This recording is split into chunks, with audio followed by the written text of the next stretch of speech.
Hi tears, எல்லோரும் எப்படி இருக்கீங்க? கேகே கோயம்புத்தூர் கிச்சன்லேருந்து இன்றைக்கி விலாக். ஓகேங்களா? என்ன விலாகுனா, இன்றைக்கி ஒப்பிட்டு செய்கிறோம். ஓகேங்களா? ஒப்பிட்டு அப்புறம் சொய்யா செய்யலாம்னு எடுத்திருக்கேன். ஸோ எப்படி இருக்குன்னு பார்த்துட்டு அதுக்கப்புறம் அதை செய்யலாம். ஆனால் ஒப்பிட்டு கம்பல்சரி செய்ய போகிறோம்.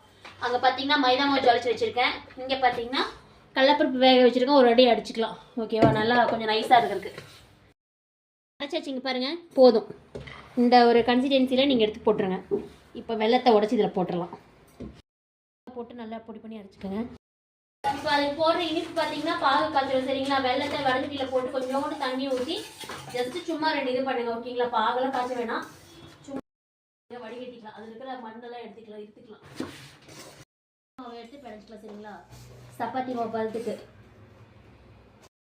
ஆயில் ஊற்றிக்கங்க. லைட்டாக தண்ணி ஊற்றிக்கங்க. தண்ணி ஊற்றிட்டு பிணைய ஆரம்பிச்சிடணும்.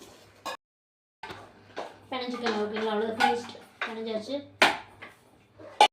இருக்கு இல்லைங்களா இந்த கடலப்பருப்பு, அதில் இந்த பாவுக்குள்ளே போட்டு வடிகட்டி நல்லா மிக்ஸ் பண்ணி விடுங்க. எதுக்காகனா ஒரு 2 நாள் வச்சு சாப்பிட்லாம் இந்த மாதிரி செய்யும்போது. ஓகேங்களா? இது ஆக்சுவலாக பார்த்தீங்கன்னா ஒரு நாளே நம்ம வெறுமனே ஒடிச்சு சாப்பிட்டா ஒரு நாள் தான் ஆகும். இந்த மாதிரி நம்ம பாகு காய்ச்சி பண்ணோம்னா ஓகே, ஒரு 2-3 நாள் வச்சுக்கலாம். நல்லாயிருக்கும். இப்போ பார்த்தீங்கன்னா இந்த பதத்தில் நம்ம கீழே பிளேட்டில் ட்ரான்ஸ்ஃபர் பண்ணிக்கலாம். அவ்வளோதான். நீ சின்ன சின்ன பவுல்ஸாக போட்டுக்கலாம், உருட்டிக்கலாம்.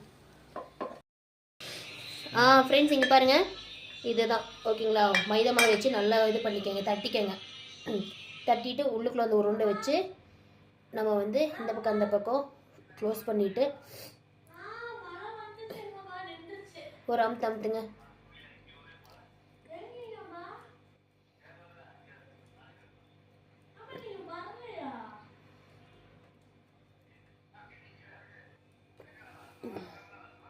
அவ்வளோதான்.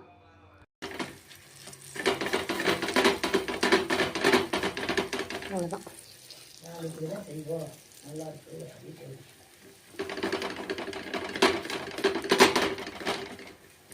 நானே பிடிச்சி செய்யறதுனால உங்களால் சரியாக காட்ட முடியல. ஓகேங்களா? நீ பாருங்கள், எல்லாம் ஃபோல்ட் பண்ணிட்டேன். ஓகேங்களா? நம்ம திருப்பி போட்டு எடுத்துடலாம். அவ்வளோதான். ஸோ வெந்துச்சுன்னா உங்களுக்கு கரெக்டாக இருக்கும். சூப்பராக இருக்கும். போட்டு எடுத்துக்கங்க. ஓகேங்களா?